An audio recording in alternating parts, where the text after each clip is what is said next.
지금 당장 움직이지 않으면 당신이 평생 받을 수 있었던 수천만 원의 노후 자금은 사라집니다. 2026년 현재 기초연금을 둘러싼 상황이 급격하게 변하고 있습니다. 그런데 여기서 정말 무서운 문제가 생깁니다. 누군가는 바뀐 기준에 맞춰 월 30만 원에서 40만 원을 꼬박꼬박 챙기며 여유로운 노후를 준비하고 있지만 또 다른 누군가는 서류 한 장 신청 시기 한 번을 잘못 판단해서 평생 받을 수 있는 막대한 혜택을 스스로 포기하고 있기 때문입니다. 평생 땀 흘려 일하고 이제 좀 쉬려는데 국가가 주는 당연한 권리마저 내 돈이 아니게 된다면 그 기분이 어떠시겠습니까?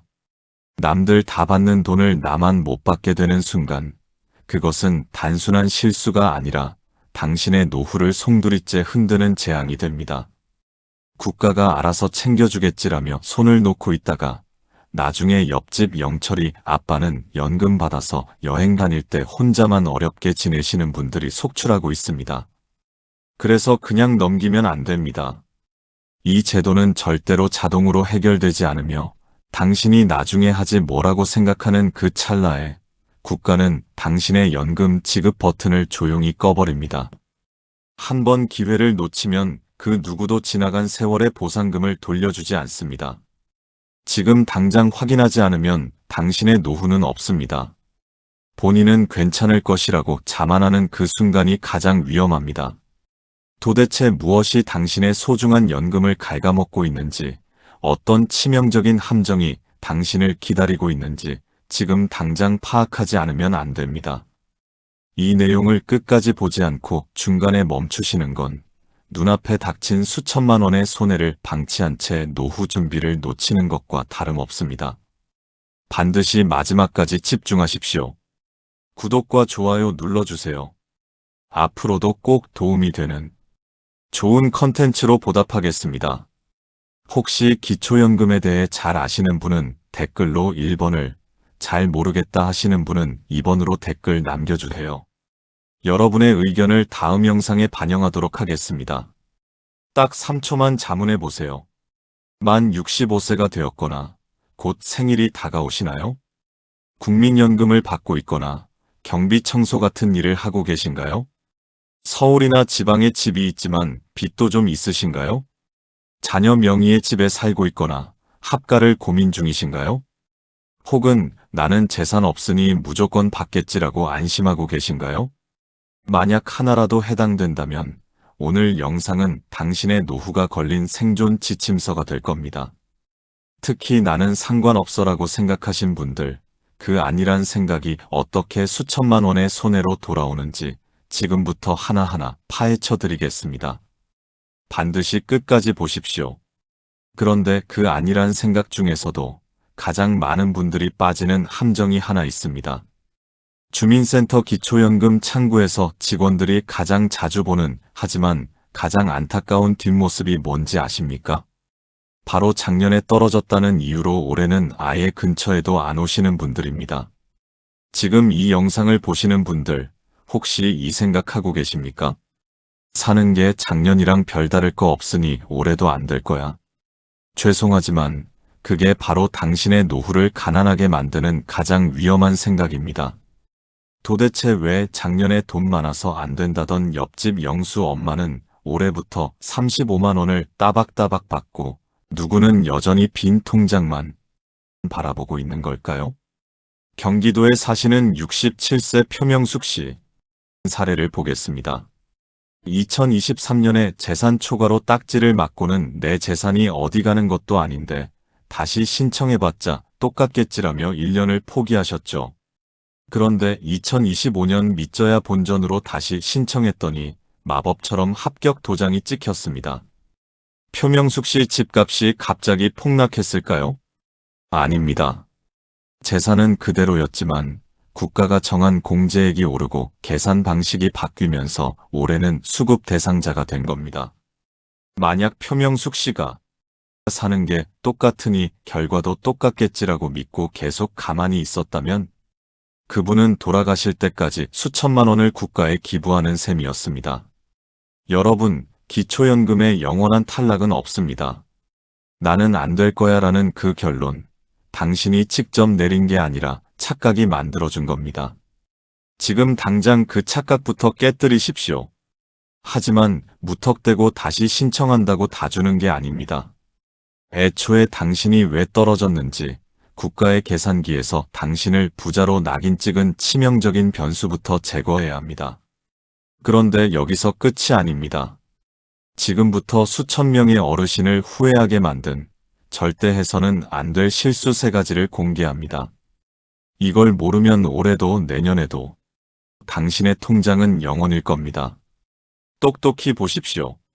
첫 번째 실수, 보험료를 아끼려다 연금 수천만 원을 날리는 자동차 공동명의 실수. 엄마, 제 이름으로 차를 사면 보험료가 너무 비싸요. 명의만 1%만 빌려주시면 안 돼요? 자녀가 이렇게 말하면 대부분의 부모는 대수롭지 않게 넘깁니다. 명의만 조금 빌려주는 건데 뭐 어때라는 생각으로 도장을 찍는 순간 문제는 시작됩니다. 자동차에는 치명적인 기준이 있습니다. 다음 중 하나라도 해당되면 그 차는 온전히 어르신의 재산으로 계산됩니다. 배기량 3000cc 이상, 차량 가격 4천만 원 이상. 더 무서운 점은 따로 있습니다. 자동차는 다른 재산과 달리 차량 가액 전체가 그대로 월 소득으로 환산된다는 사실입니다. 지분이 1%든 20%든 계산은 전혀 다르지 않습니다. 경기도에 사시는 68세 박경진 어르신은 아들이 5천만 원짜리 그랜저를 구매하면서 보험료 부담을 이유로 어머니 명의를 20% 얹어달라고 부탁했습니다. 결과는 단순했습니다.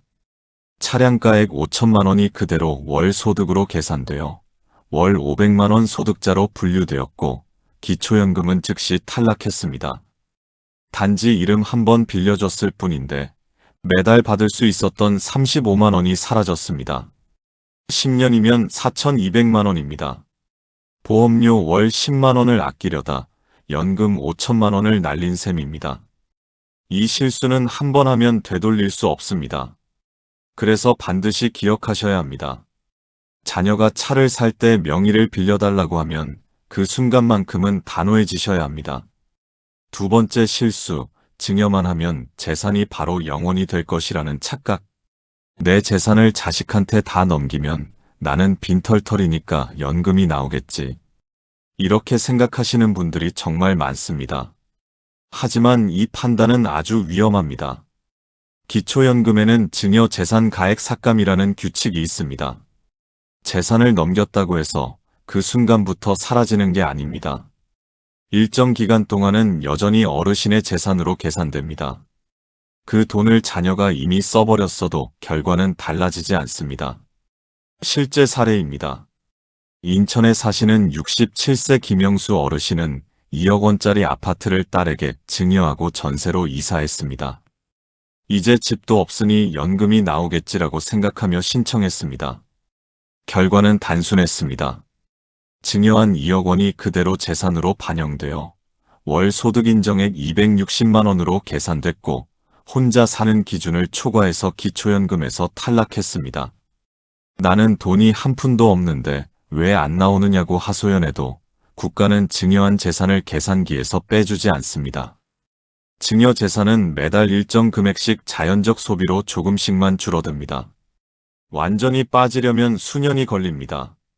그래서 절대 서두르시면 안 됩니다. 증여는 도장부터 찍는 문제가 아니라 상담부터 해야 하는 문제입니다. 세 번째 실수, 목돈을 통장에 그냥 방치하는 실수. 집을 팔았으니 일단 통장에 넣어두자. 퇴직금이 나왔는데 쓸 데도 없고 그냥 예금해두자. 이렇게 생각하시는 분들이 많습니다. 하지만 이 선택은 매우 불리합니다. 부동산은 지역별로 큰 공제가 적용되지만 금융재산은 공제가 매우 적습니다. 같은 1억 원이라도 집값에 포함돼 있을 때와 통장에 찍혀 있을 때 국가가 보는 기준은 전혀 다릅니다. 실제 사례입니다. 부산에 사시는 66세 최여진 어르신은 집을 팔아 1억 5천만 원을 통장에 그대로 넣어두었습니다. 결과는 이렇습니다. 금융재산 공제 2천만 원을 제외하고 1억 3천만 원이 재산으로 계산되어 월 환산액 43만 원이 발생했습니다. 다른 소득과 합산되어 기준을 초과해서 탈락했습니다. 만약 이 돈을 연금 형태로 나누어 받거나 분할 수령 구조로 설계했다면 결과는 완전히 달라졌을 가능성이 큽니다. 그래서 꼭 기억하셔야 합니다. 목돈이 생기면 통장부터 만들지 마십시오. 구조부터 점검해야 합니다. 정리하면 이렇습니다. 재산의 크기보다 중요한 것은 명의 형태, 시점, 그리고 신고 방식입니다.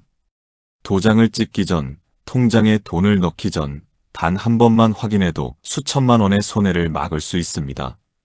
그런데 여기서 끝이 아닙니다.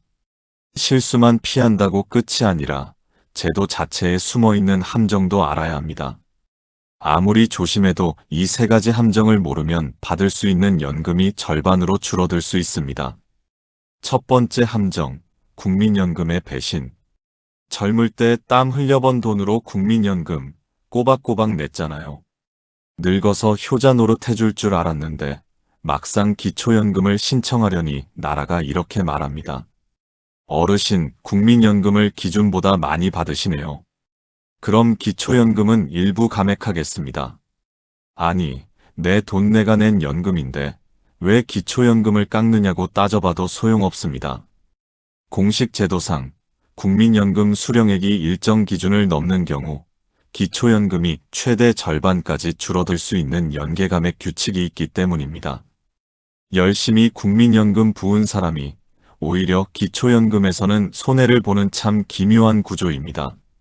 두 번째 함정, 줬다 뺏는 소득역전 방지 함정.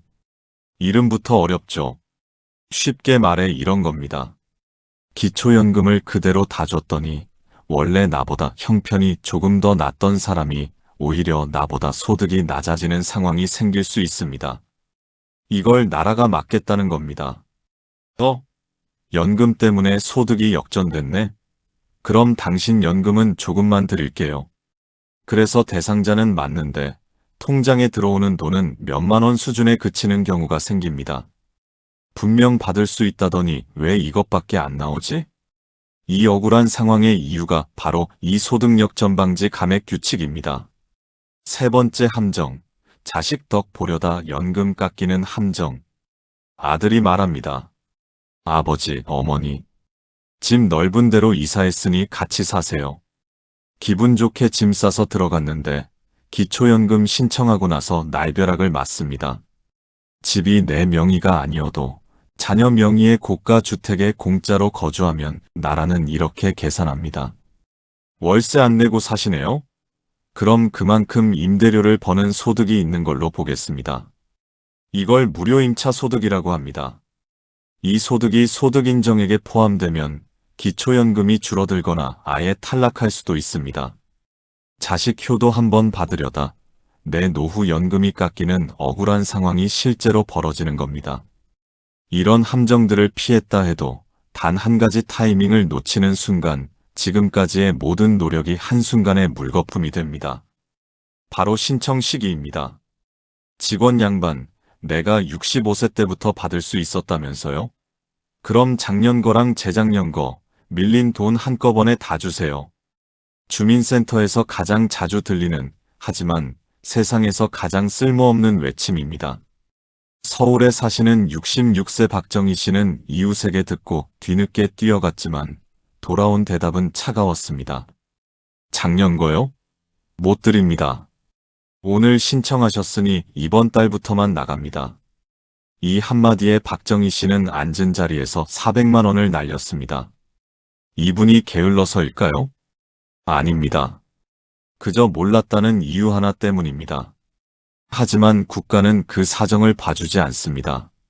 재산이 아무리 적어도 몸이 아무리 아파도 소용없습니다. 기초연금은 당신이 만 65세가 된 날부터 통장에 차곡차곡 쌓이는 적금이 아닙니다. 당신이 신청서를 내미는 그 순간부터 계산기가 돌아가는 선착순 게임입니다. 몰랐다는 변명은 통하지 않고 바빴다는 사정은 국고를 채울 뿐입니다. 65세 생일이 속한 달 아니 그 한 달 전부터 무조건 주민센터 문을 두드리십시오. 신청하지 않은 권리는 돈이 되지 않습니다. 그런데 아무리 시기를 맞춰도 기준을 모르면 탈락합니다. 도대체 얼마까지 재산이 있어야 받을 수 있는 건가요? 소득은 얼마까지 괜찮은 건가요? 이 질문에 대한 답을 지금부터 정확히 드리겠습니다. 눈 크게 뜨고 보십시오. 1. 합격선 228만원과 365만원. 우선 선정 기준액은 혼자 사시면 월 228만원, 부부 가구라면 364만 8천원입니다.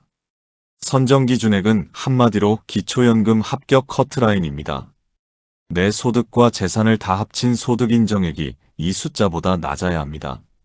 중요한 건 이 기준은 매년 올라갑니다. 작년에 1만원 차이로 떨어졌다면 올해는 합격할 수 있는 가능성이 커집니다. 그 다음 기준연금액 1인 수급액은 작년 대비 2.1% 인상돼 7,190원 오른 34만 9,700원입니다. 기준연금액이란 합격한 사람들에게 국가가 매달 지급하는 표준금액입니다. 즉, 통장에 찍히는 진짜 내 돈의 액수입니다. 2. 근로소득 공제 112만원의 마법. 일하면 못 받는다? 절대 아닙니다. 2026년 기준, 당신이 번 월급에서 무려 112만원을 먼저 빼줍니다. 200만원을 벌어도 국가는 당신이 90만원만 버는 것으로 보고 여기서 또 30%를 추가로 깎아줍니다. 즉, 일하는 어르신일수록 기초연금 받기가 훨씬 유리합니다. 3. 금융재산 2천만원의 방패. 통장에 든 목돈 2천만원까지는 재산으로 치지 않습니다. 국가가 주는 면제권입니다. 하지만 2천만원을 넘는 순간 그 돈은 연 4%의 이자를 받는 소득으로 둔갑하여 당신의 발목을 잡습니다. 4. 일반 재산 공제, 어디 사느냐가 돈이다. 집값도 다 똑같이 계산하지 않습니다. 서울, 경기, 대도시는 1억 3,500만 원을 그냥 빼줍니다. 중소도시는 8,500만 원 공제. 농어촌은 7,250만 원 공제.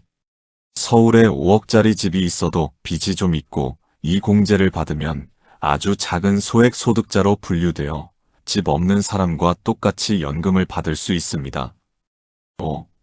고급 자동차, 연금 사냥꾼. 이건 가장 무서운 숫자입니다. 3000cc 이상이거나 4천만 원 넘는 차를 타신다고요? 국가는 그 차 가격 100%를 당신의 월급으로 계산합니다. 5천만 원짜리 차를 타면 당신은 매달 416만 원을 버는 재벌이 되어 연금은 즉시 영원이 됩니다. 6. 부채 차감, 빚도 재산이다. 억울하게 잡힌 재산이 있다면 빚으로 방어하십시오. 단, 빌린 돈은 최대 5천만 원까지만 인정됩니다. 1억 빚이 있어도 국가는 5천만 원까지만 당신의 가난함을 인정해줍니다. 여러분, 복잡해 보이지만 원리는 하나입니다. 국가는 당신이 가진 것에서 뺄 수 있는 건 최대한 빼주려고 노력하고 있습니다. 알겠어. 근데 내 재산을 소득으로 어떻게 바꾼다는 거야? 많이들 궁금하시죠? 국가가 사용하는 마법의 공식 3가지만 알면 내 연금이 보입니다. 첫째, 내 재산을 월급으로 바꾸는 공식, 재산의 소득 환산액. 집, 땅, 자동차가 있으면 국가는 거기서 매달 얼마를 버는 것으로 칩니다. 복잡해 보이지만 핵심은 이겁니다. 내 전 재산에서 지역별 공제 최대 1억 3,500만 원을 빼고 통장 2천만 원도 빼고 빚까지 뺀 순수 재산의 4%를 곱한 뒤 12로 나누는 겁니다. 예를 들어 서울에 2억 집 있고 빚이 없어도 국가는 당신이 매달 약 21만 원 정도 버는 것으로 봅니다. 둘째, 일하는 분들을 위한 공식, 근로소득 평가액. 일하니까 연금 깎이겠지? 아닙니다. 오히려 국가는 일하는 어르신을 응원합니다. 당신의 월급에서 일단 112만 원을 통째로 드러냅니다. 그리고 남은 돈에서 또 30%를 더 깎아줍니다. 즉, 월 200만 원을 벌어도 국가는 당신이 딱 62만 원만 버는 것으로 인정해줍니다. 웬만큼 벌어서는 탈락하기가 더 어렵다는 뜻입니다. 셋째, 모든 걸 합친 최종 합격 공식 소득 인정액. 이제 위에서 나온 두 가지 숫자를 더하기만 하면 끝입니다. 소득 인정액은 근로소득 평가액 플러스 기타 소득 플러스 재산의 소득 환산액. 이 합계가 단독 가구 228만원, 364만 8천원만 안 넘으면 됩니다. 그런데 이 모든 친절한 공식을 단칼에 무시하는 괴물이 하나 있습니다. 바로 고급 자동차와 회원권입니다. 이것은 위에서 본 4% 계산법을 따르지 않습니다. 연 100%, 즉 차량 가격 그 자체가 월급으로 꽂힙니다.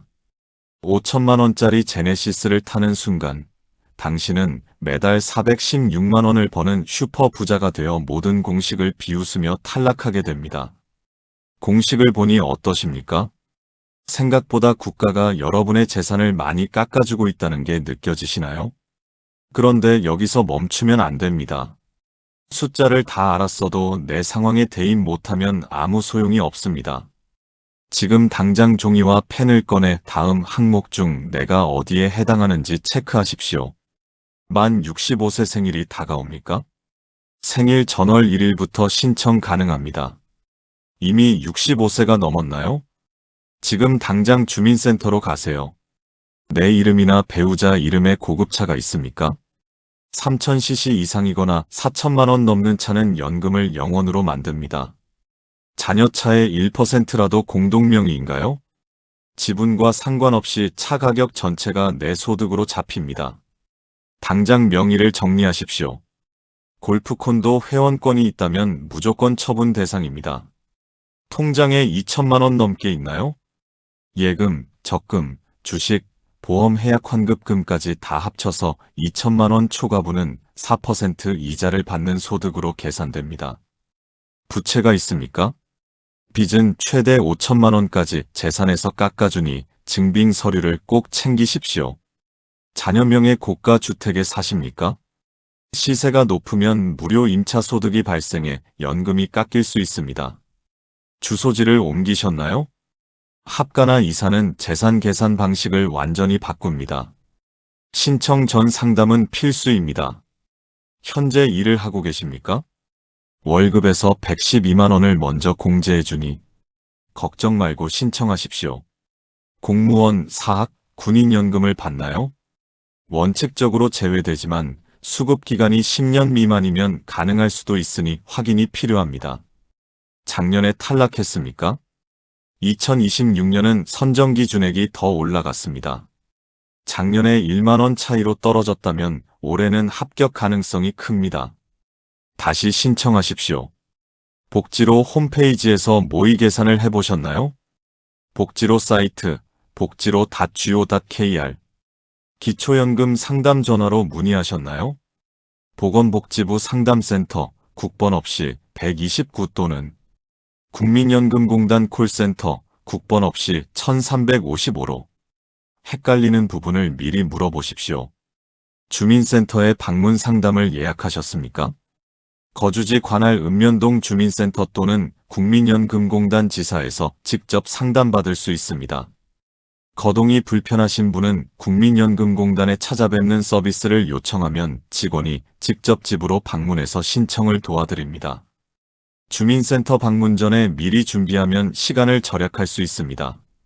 필수 서류, 신분증, 본인 명의 통장 사본, 배우자 금융정보 제공 동의서 배우자가 있는 경우, 추가로 준비하면 좋은 서류, 소득 증빙 서류, 근로소득, 사업소득, 연금소득 등, 재산 목록, 부동산, 자동차, 금융재산 등, 부채 증빙 서류, 대출 확인서 등, 자녀, 며느리 사위의 소득 재산 자료. 자, 이제 서류 뭉치까지 완벽하게 챙기셨나요? 하지만 여러분, 서류 내고 연금 받기 시작했다고 해서 다 끝난 게 아닙니다. 만약 큰맘 먹고 신청했는데 며칠 뒤 국가로부터 탈락 통보를 받으시면 어떻게 하시겠습니까? 그럼 이 순서대로 대응하십시오. 첫째, 탈락 사유를 정확히 확인하십시오. 소득 인정액이 얼마여서 떨어졌는지 구체적 숫자를 물으십시오. 둘째, 기준액과 차이가 얼마인지 계산하십시오. 10만원 차이입니까? 100만원 차이입니까? 셋째, 차이가 작으면 이의 신청을 고려하십시오. 재산 평가가 잘못됐거나 공제가 빠진 경우가 있습니다. 넷째, 차이가 크면 재산 조정을 고려하십시오. 고급차 처분, 금융재산 정리, 빚 상환 등으로 소득 인정액을 낮출 방법을 찾으십시오. 다섯째, 1년 후 반드시 재신청하십시오. 기준이 올라가거나 재산이 줄면 통과할 수 있습니다. 기초연금만 받으면 끝이 아닙니다. 함께 신청하면 더 많은 혜택을 받을 수 있는 제도들이 있습니다. 조합 1, 기초연금 35만원 플러스 국민연금 50만원은 월 85만원. 국민연금 때문에 기초연금이 일부 깎일 수 있지만 둘 다 받는 게 훨씬 유리합니다. 조합 2, 기초연금 35만원 플러스 생계급여 40만원은 월 75만원. 소득이 매우 낮으시면 둘 다 받을 수 있습니다. 조합 3, 기초연금 35만원 플러스 주택연금 80만원은 월 115만원. 집이 있으신 분은 주택연금과 중복 수령 가능합니다. 조합 4, 기초연금 35만원 플러스 장기요양급여, 현물. 거동이 불편하시면 요양 서비스까지 받을 수 있습니다. 이 조합들을 주민센터에서 한 번에 상담받으십시오. 기초연금 말고 제가 받을 수 있는 다른 혜택도 알려주세요. 이 한마디면 됩니다. 기초연금은 한 번 받는다고 끝이 아닙니다. 매년 1월에 소득, 재산을 재조사합니다. 이때 변동사항이 있으면 반드시 신고하셔야 합니다. 신고해야 할 변동사항. 재산이 늘거나 줄었을 때, 소득이 변했을 때, 자녀가 이사 가거나 직장을 옮겼을 때, 배우자가 사망했을 때, 본인이 결혼, 이혼했을 때, 해외에 장기 체류할 때, 변동사항 발생일로부터 30일 이내에 주민센터 또는 국민연금공단 지사에 신고하십시오. 신고 안 하고 계속 받다가 적발되면 환수당하고 과태료를 물 수 있습니다. 지금까지 말씀드린 모든 내용을 한 번 더 정리하고 절대 잊으면 안 되는 핵심만 다시 말씀드리겠습니다. 오늘 이 영상에서 가장 중요한 내용 3가지만 기억하십시오. 첫째, 탈락은 불합격이 아니라 잠시 대기일 뿐입니다. 작년에 떨어졌다고요? 그렇다면 올해는 합격할 확률이 훨씬 높아졌습니다. 국가의 기준선은 매년 당신에게 유리하게 올라가고 있습니다. 나는 안 돼라는 자책은 국가에 내 노후 자금을 기부하는 꼴입니다. 둘째, 나중에라는 단어는 당신의 통장에서 수백만 원을 삭제합니다. 기초연금은 신청한 달부터 지급됩니다. 생일이 지났는데 망설이고 계신가요? 지금 이 순간에도 당신의 연금 35만 원은 사라지고 있습니다. 65세 생일 전월 1일, 이 날짜가 당신의 인생에서 가장 돈이 되는 날입니다. 셋째, 재산의 모양을 점검하십시오. 똑같은 5천만 원이라도 통장에 있으면 감점이 되지만 빚을 갚는 데 쓰면 오히려 합격점이 됩니다. 특히 자녀에게 빌려준 자동차 명의, 지금 당장 회수하십시오. 그 차 한 대가 당신의 10년치 연금 4천만 원을 날려버릴 수 있습니다. 기초연금은 신청한 달부터 지급됩니다. 신청 안 하면 권리가 있어도 돈은 나오지 않습니다. 국가가 알아서 챙겨주겠지라는 생각은 위험합니다. 본인이 직접 신청해야만 받을 수 있습니다. 그리고 한번 놓친 기간은 누구도 돌려주지 않습니다. 매달 30만 원씩, 1년이면 400만 원씩, 10년이면 4천만 원이 그냥 사라지는 겁니다. 앞으로 어떤 복지제도를 보시든 이 3가지만 확인하십시오. 1. 자동으로 나오는가, 신청해야 하는가? 대부분의 복지제도는 신청해야만 받을 수 있습니다. 자동으로 나오는 제도는 거의 없습니다. 이 신청 시기가 돈과 직결되는가? 늦게 신청하면 소급이 안 되는 제도가 많습니다. 신청 시기를 반드시 확인하십시오. 3. 재산의 형태가 결과를 바꾸는가? 같은 금액이라도 집에 있을 때와 통장에 있을 때, 자동차 명의일 때와 현금일 때 결과가 완전히 다릅니다. 재산의 형태를 반드시 확인하십시오. 이 3가지 기준만 알아도 다른 복지제도에서도 손해를 피할 수 있습니다. 오늘 이 영상을 끝까지 보신 여러분, 지금 이 순간이 가장 중요합니다. 영상을 보고 그렇구나 하고 끝내면 아무것도 달라지지 않습니다. 지금 당장 행동하십시오. 전화 한 통, 모의 계산 한 번, 주민센터 방문 예약 한 번. 이것만 해도 당신의 노후가 달라집니다. 나는 괜찮을 거야 라는 생각이 가장 위험합니다. 나는 해당 안 될 거야 라는 생각도 위험합니다. 확인해보기 전까지는 아무도 모릅니다. 그러니 지금 바로 확인하십시오. 한 번 탈락했어도 다시 신청하십시오. 65세가 지났어도 지금이라도 신청하십시오. 작은 실수 하나만 고쳐도 수천만 원을 지킬 수 있습니다. 오늘 이 영상이 여러분의 노후를 지키는데 작은 도움이라도 되었기를 바랍니다. 당신의 정당한 권리 절대 포기하지 마십시오. 오늘 영상이 도움이 되셨다면 구독과 좋아요로 응원해주세요. 다음 영상에서도 꼭 필요한 정보만 전해드리겠습니다. 시청해주셔서 고맙습니다.